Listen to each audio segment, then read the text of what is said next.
Bienvenidas, bienvenidos al episodio número 1 de esto que hemos denominado Educación e Inclusión.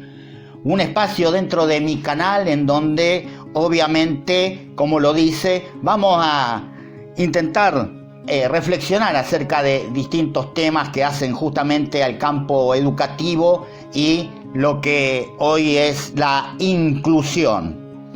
¿Cómo están? Bienvenidas y bienvenidos a este espacio, donde vamos a hablar de este tema que te propuse, pero no desde el discurso bonito, desde un PowerPoint lleno de palabras difíciles. Acá vamos a hablar de lo que pasa en las aulas reales, en las escuelas de verdad, con docentes, estudiantes y familias de carne y hueso. Te comento, si no me conoces, que soy docente de historia, estudié la carrera de geografía y actualmente estoy en el camino de la formación en educación especial.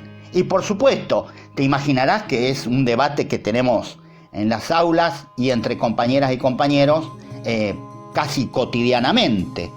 También como familiares tenemos esos debates y esos planteos.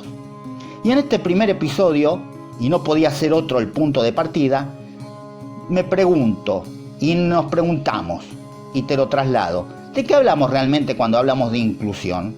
Porque hoy la palabra inclusión está en todos lados. Está en los discursos oficiales o no, en las capacitaciones, en los proyectos institucionales.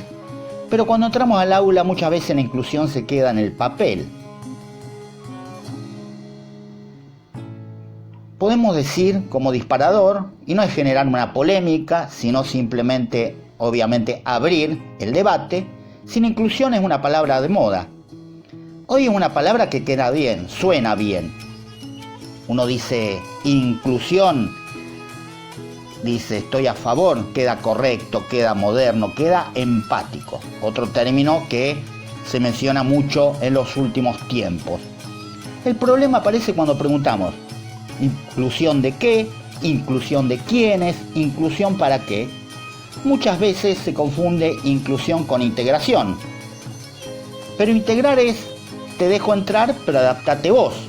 Inclusión debería ser algo muy distinto.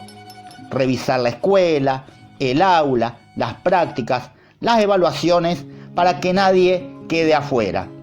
Y acá aparece una primera incomodidad. La inclusión no es solo un tema de discapacidad. También habla de pobreza, de desigualdad, de contextos familiares complejos, de trayectorias escolares fragmentadas. Temas de los que había que hablar más que nada en estos tiempos y en estos días donde se piensa en la juventud, en la niñez, en otros términos y no justamente en estos que son tan importantes. En los papeles la inclusión parece sencilla, en el aula no tanto. Aulas superpobladas, docentes solos, tiempos que no alcanzan, escasez de recursos. Y aún así, al docente se le pide que incluya, que personalice, que adapte, que acompañe. Y la pregunta incómoda en este caso es, ¿puede haber inclusión real sin condiciones materiales? Porque muchas veces la inclusión se transforma en una carga individual. El sistema dice hay que incluir, pero no siempre dice cómo, con qué, ni con quiénes. Y acá aparece la frustración del docente o la docente, pero también del estudiante, de la estudiante y sus familias.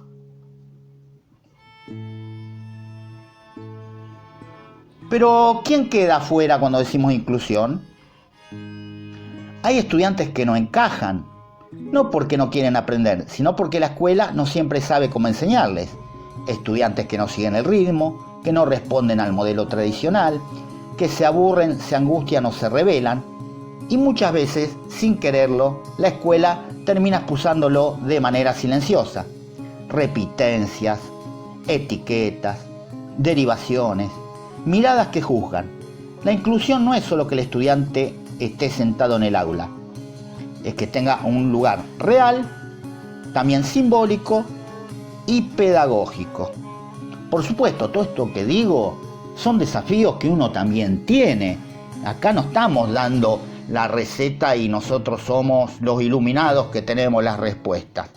Son desafíos que en la práctica, como te vengo comentando, nos encontramos y nos llevan a debatir con nuestros pares, ya sea en la formación docente, en este caso específicamente en la educación especial, como también cuando nos encontramos con alguna situación en el aula en donde hay alumnos o alumnas que no encajan, entre comillas, con el modelo de alumno o alumna, cuando no contamos con el apoyo y con las herramientas para poder llevar a cabo esta inclusión tan deseada, tan demandada.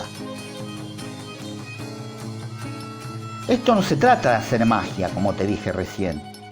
No es hacer milagros la inclusión, no es poner voluntad y listo, no es romantizar el esfuerzo docente. Es un proceso colectivo la inclusión.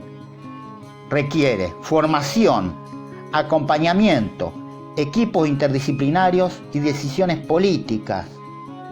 ¿Cómo no se va a sentir solo muchas veces él o la docente? ¿Cómo no nos vamos a sentir solos? ¿Cómo no se van a sentir solas las familias? Si muchas veces faltan alguna de estas patas. La formación, el acompañamiento, los equipos interdisciplinarios y las decisiones políticas, sobre todo. Si todo recae en una sola persona, eso no es inclusión, es sobrecarga. Y hablar de esto no es estar en contra de la inclusión, al contrario, sino es tomársela en serio. Y por supuesto, este primer episodio no quiere dar las respuestas cerradas. Con esto quise abrir preguntas, porque la inclusión no se resuelve en una definición, no se resuelve en un podcast de unos minutos, ni siquiera se resuelve en un solo encuentro con pares, con directivos, con quienes tienen que tomar decisiones. Se discute, se construye y se revisa todo el tiempo. Por eso, en los próximos episodios, que te invito a seguir cada 15 días los viernes, vamos a meternos de lleno en la diversidad en el aula, el rol del Estado, el cansancio docente y la inclusión más allá de la escuela. Si este tema te interpela, si sos docente, estudiante, madre, padre o simplemente alguien que cree que la educación puede ser mejor, este espacio también es para vos. Gracias por estar del otro lado. Te invito a suscribirte al canal. Ahí gratuitamente podés suscribirte y seguir nuestros diferentes podcasts. Nos encontramos en el próximo episodio. Muchísimas gracias y un abrazo muy grande. En 2 semanas estamos con este tema para seguir avanzando.